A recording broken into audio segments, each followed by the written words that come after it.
Gurudev, in today's world, we are empowering women to take on worldly achievements and also take care of the household chores. While men are not conditioned like that, even in the 21st century, sometimes marriage seems like a patriarchal setup.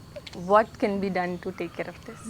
You mean men should take care of the house also, household work, they should start cooking and all that stuff, right? I think they have started, but they are a little slow. Women are you are right, they are lagging behind, but men are a little slow to learn. Yeah, they will learn. Today we live in a society where everyone has shared responsibility. Gurudev, how does one prepare and cope when one of the partners departs for the other world after a very long innings? Sometimes you get a ticket in the earlier flight and the other goes by the later flight. So you say, well, we'll see you later after a few years. And goodbye, have a safe journey. Be there, bid them a good farewell. Of course, it will be emotionally challenging. And if you are grief-stricken, it is because of not for them, but for yourself. Your connection to them makes you miserable. You are thinking about yourself, so you are sad. But think about them, they are on their onward journey. You must always wish whatever is the best for the other person, let that happen. When that happens, come in terms with that. Be happy that they are not suffering anymore. Gurudev, is it important to reaffirm your love even after 4 decades of marriage?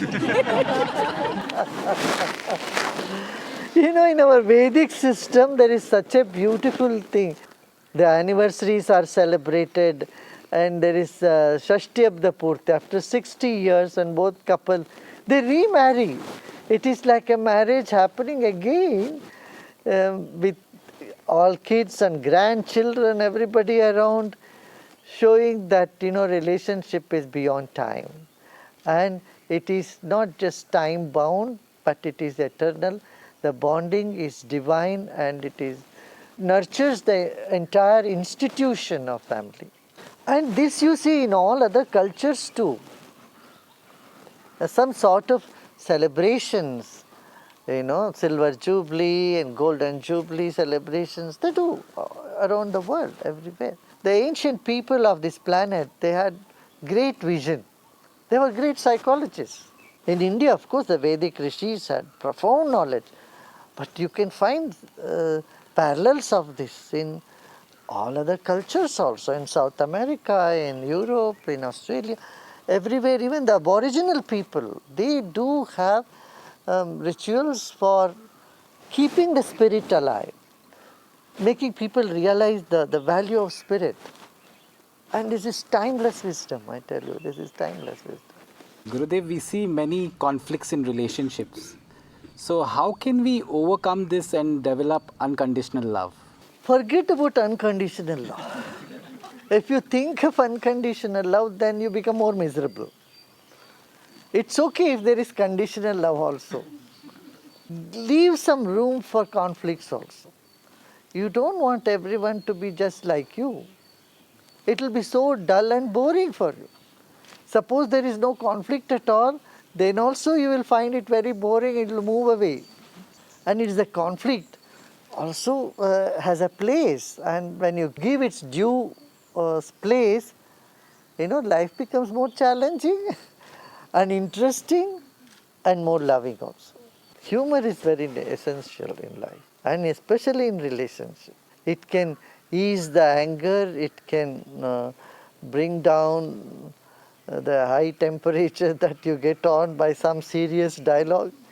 See, even differences can remain, but when there is humor, it won't be harmful.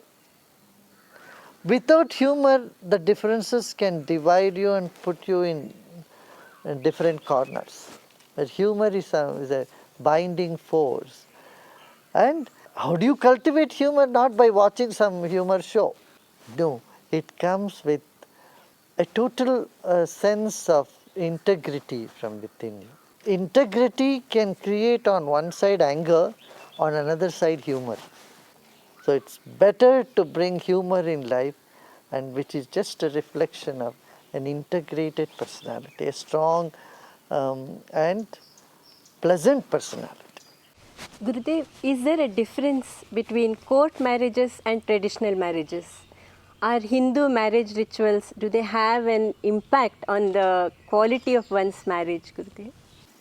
Well, court marriage is for legal purposes, but a ritual has some significance.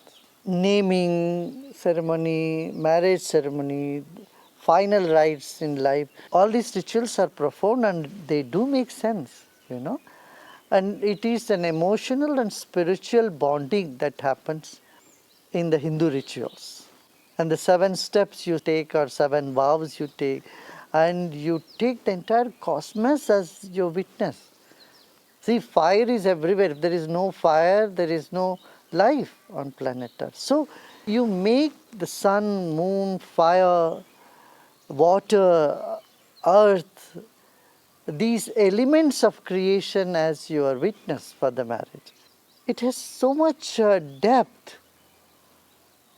You know, it is amazing. Even the mantra, shlokas that are read in Vedic ritual, if you understand the meaning of it, it just takes someone to a very different level of bonding altogether. Gurudev, if divine love is the ultimate relationship that one can experience in this life, where does the need to be in a romantic relationship arise from? When this realization happens, then you have romance with the entire creation. A divine is not somewhere sitting in the heaven. Divine is in the very core of the whole existence. So when you realize that you are connected to the center core and you are radiating that love from within, and you see that love being coming to you manifold from the creation, then there is juice in life, there is romance. That is divine romance. A romance which doesn't have any demands, a romance which never loses its charm. That is divine love.